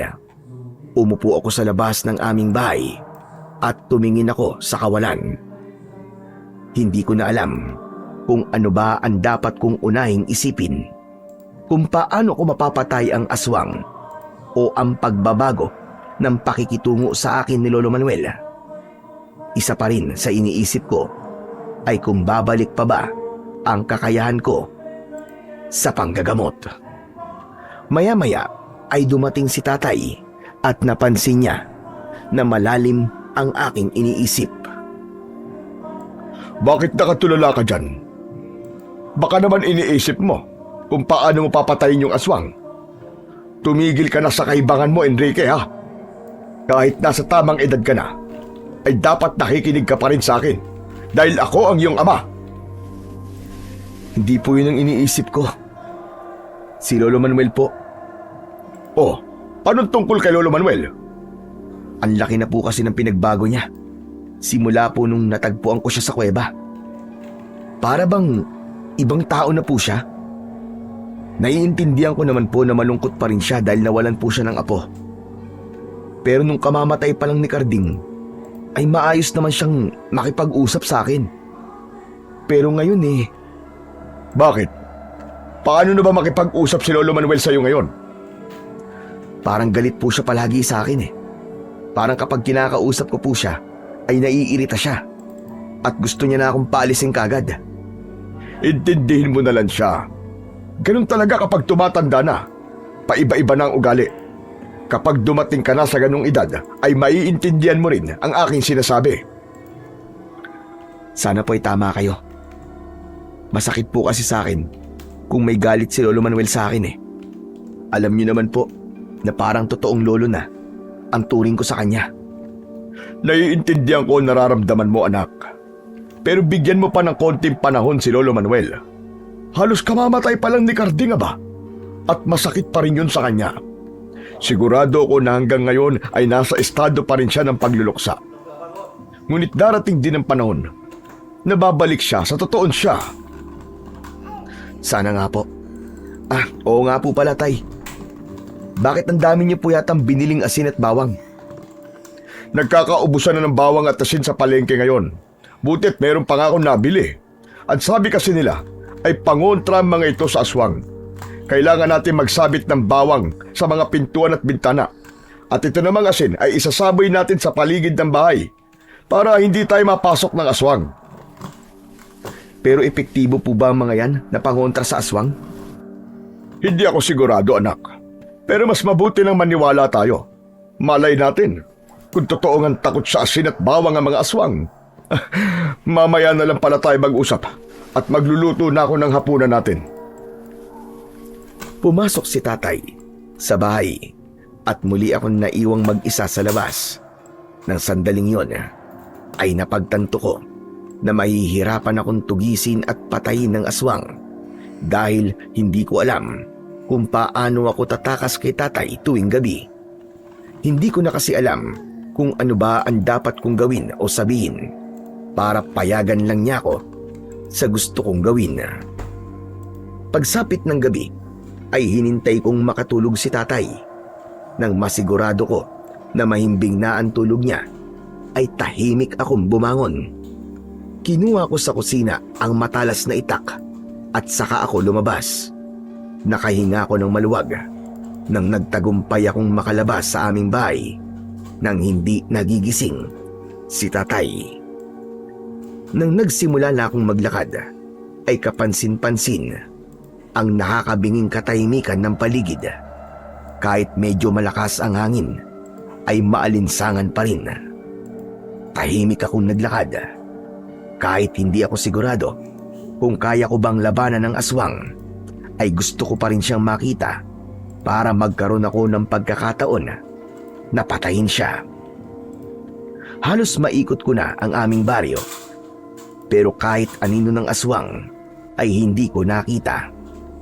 Hanggang sa naisipan kong magtungo sa bahay ni Lolo Manuel dahil nais kong masiguro ang kaligtasan niya. Nang malapit na ako sa bahay ni Lolo Manuel, ay nagulantang ako nang lumabas mula sa bahay niya ang aswang. Mabilis yun tumakbo papalayo at agad siyang nawala sa paningin ko. Ang unang pumasok sa utak ko ay si Lolo Manuel. Galing kasi sa loob ng bahay niya ang aswang, kaya naman baka kung ano na ang ginawa sa kanya ng aswang. Mabilis akong tumakbo papunta sa bahay ni Lolo Manuel. Ngunit pagpasok ko roon ay hindi ko nakita ang matanda. Labis akong nagtaka at nagkaroon ako ng hinala na baka lumabas ang matanda at wala siya sa bahay niya nang pumasok doon ang aswang. Nag-isip ako ng gagawin ko. Hanggang sa nagdesisyon na kung puntahan na si Kapitan sa bahay nila.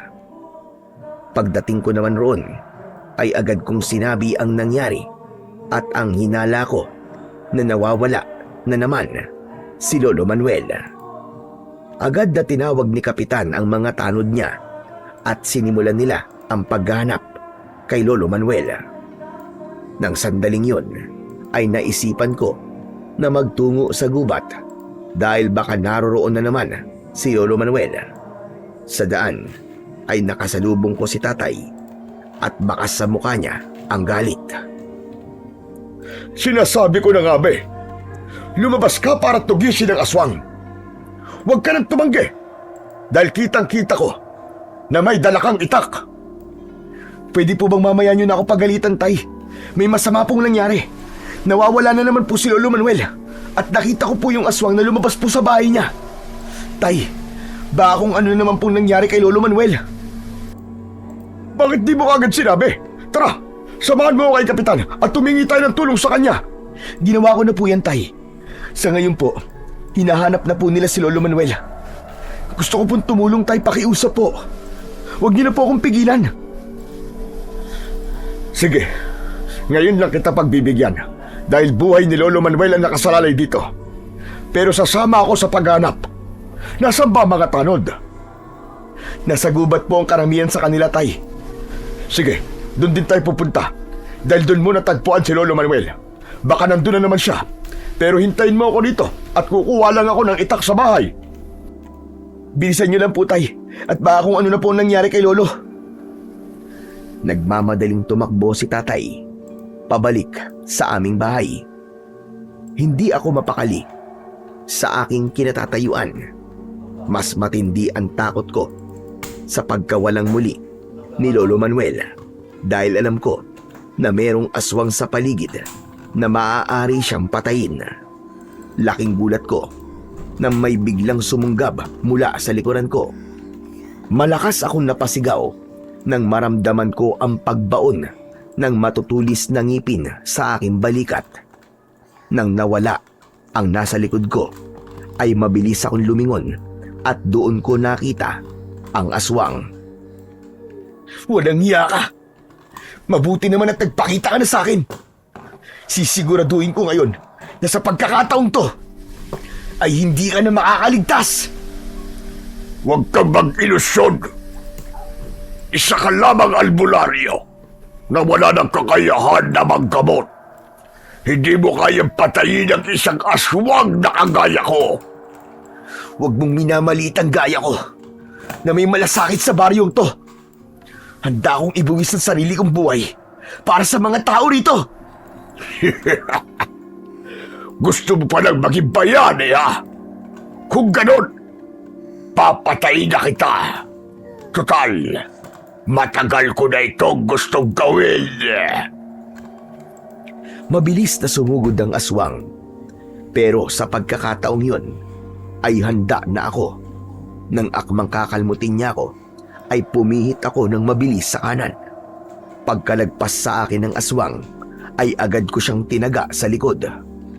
Humarap sa akin ang aswang, at nang susugurin na naman niya ako, ay biglang dumating si tatay na may dalang itak. Kay tatay sumugod ang aswang. Nabigla si tatay, kaya hindi siya nakagalaw. Nagawa siyang sunggaban ng aswang at napahiga siya sa lupa. Hinawakan ng aswang ang mga kamay ng tatay ko para hindi siya makalaban. Lumingon sa akin ng aswang habang nag-aapoy ang mga mata niya sa labis na galit. Panoorin mo ang gagawin ko sa tatay mo. Gusto kong maramdaman mo rin kung gaano kasakit ang mawalan ng mahal sa buhay. Nanlaki ang aking mga mata nang akmang sasakmalin ng aswang si tatay sa leeg. Mabilis akong tumakbo at bago pa magawang saktan ng aswang ang tatay ko, ay naitara ko na ang itak sa likod ng aswang. Umalingaw-ngaw ang napakalakas niyang sigaw. Doon na nagsimulang lumabas ang mga tao sa kani-kanilang bahay at lahat ay nagimbal sa kanilang nakita. 3 beses kong sinaksak sa likod ng aswang bago siya nang hihinang bumagsak ng padapa sa ibabaw ni tatay. Tinulungan ko si tatay na makaalis sa ilalim ng aswang at nang nakatayo na siya ay mahigpit niya akong niyakap. Maraming salamat, anak. Ang akala ko talaga'y mamamatay na ako. Hindi ko po pwedeng hayaan na mangyari yun, Tay. Dahil ayoko pong mawala kayo. Mahal na mahal ko kayo, Tay. Nang umungol ang aswang, ay sabay kaming napatingin doon ni Tatay. Nakatihaya na siya at tila ba wala ng lakas. Pero hindi ako maaaring maging kampante. Kailangan ko nang tapusin ang buhay ng aswang upang wala na siyang maging biktima. Lumapit ako sa aswang at umupo ako sa bandang tiyan niya. Itinaas ko ang aking itak at handa na sana akong itarak yon sa kanyang dibdib, direkta sa kanyang puso, nang napansin ko ang kanyang mga braso. Meron doong pahabang sugat at isang tao lamang ang alam kong may ganoong sugat. Nangilid ang luha ko nang tignan ko ang muka ng aswang. Unti-unting naging tao ang aswang hanggang sa naging si Lolo Manuel, ang aswang na yon. Lolo Manuel? Ano pong nangyari sa inyo? Bakit po kayo naging aswang? Ayokong mawala na may maiiwan na katanungan sa inyo. Ang totoo ay galit ako sa iyo dahil ikaw ang sinisisi ko sa pagkamatay ni Carding. Nag-isip ako ng paraan para makaganti sa iyo hanggang sa naalala ko ang demonyong nakatira sa kuweba na siyang dahilan ng pagkawala sa sarili ng mga taong pumapasok sa loob ng kuwebang yun. Ano pong ginawa niyo sa loob ng kuweba, Lolo Manuel? Ano ginawa niyo? Isinangla ko sa demonyo ang aking kaluluwa, kapalit ng kakayahan na makapaghiganti sa iyo. Pero bukod sa aking kaluluwa, isa pang kapalit na hiningi ng demonyo ay magiging aswang ako at maghahasik ng kamatayan sa baryong ito. Ako ang nag-alis ng kakayahan mong manggamot sa pamamagitan ng isang orasyon. At bago ko makuha ang hinihingi ko sa demonyo, ay kailangan kong makulong sa kuweba ng 7 araw. At itong mga sugat sa aking braso ay dahil kinailangan ko ring mag-alay ng dugo sa demonyo. Lolo Manuel, bakit niyo nagawa yun? Patawarin niyo ako, Lo. Alam ko po na nagawa niyo lahat ng yan.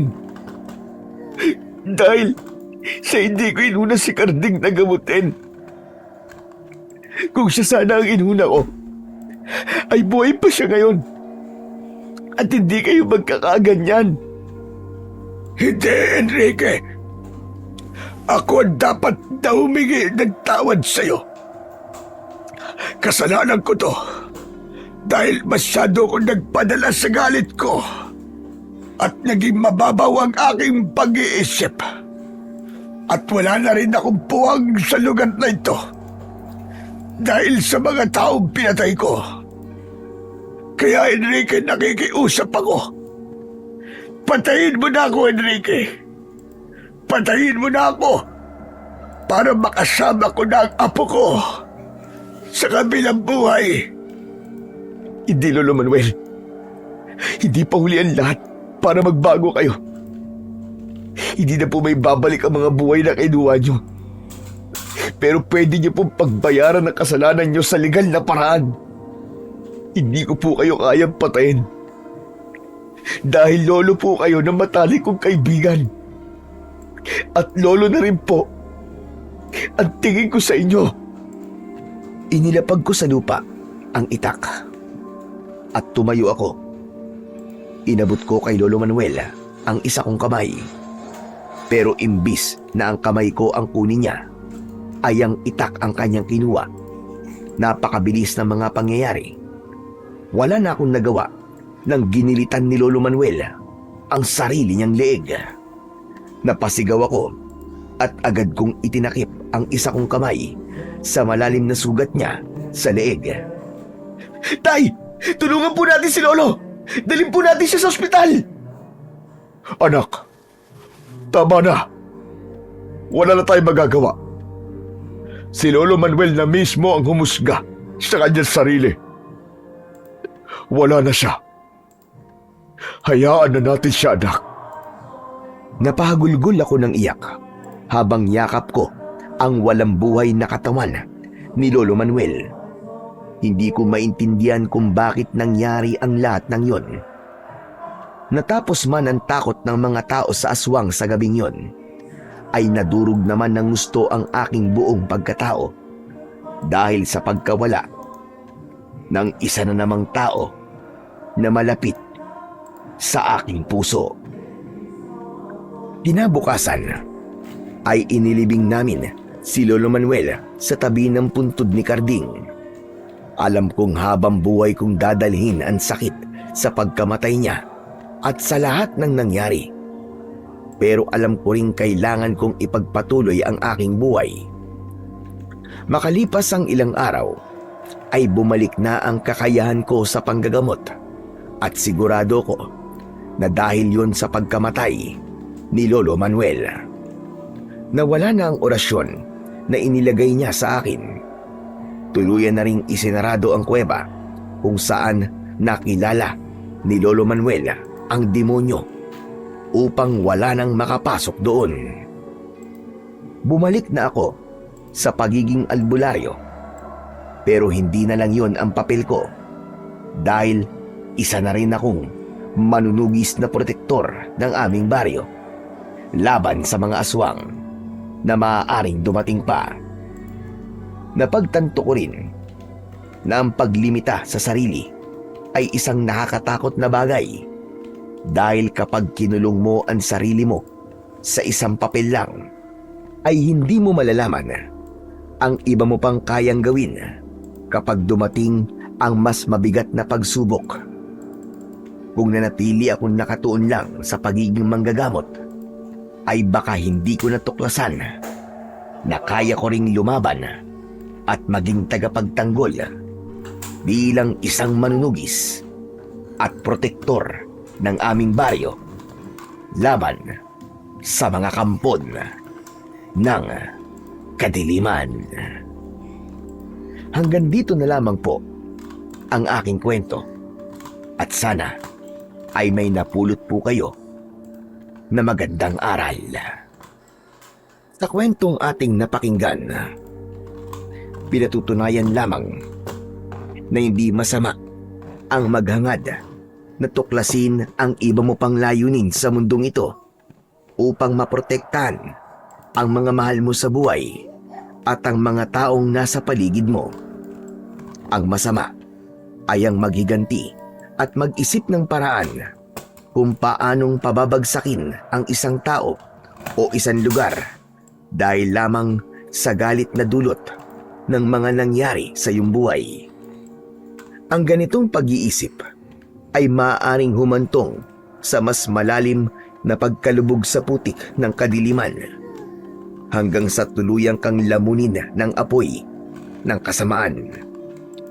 Ngunit alam nating lahat na ang liwanag ang laging magtatagumpay, kaya't piliin nating maging mabuti, magpakabait sa lahat ng pagkakataon at lagi nating alalahanin ang kadakilaan ng Diyos sa ating buhay. Ang kanyang pangako ay mananatiling buhay habang tayo'y gumagawa ng kabutihan sa ating kapwa at isinasabuhay natin ang tunay na pagmamahal. Hinding-hindi niya tayo pababayaan at gagabayan niya tayo sa landas ng matuwid na buhay. Sabi nga sa Roma, Kabanata 12, Talata 11, mga minamahal, huwag ninyong ipagiganti ang inyong sarili. kundi ipaubaya nyo sa galit ng Diyos, sapagkat nasusulat, akin ang pagiganti, ako ang gaganti, sabi ng Panginoon. Maraming salamat po sa inyong walang sawang pakikinig at pagsuporta sa aking mga YouTube channel na The Voice Addict at mga kwento ni Apong Isaac.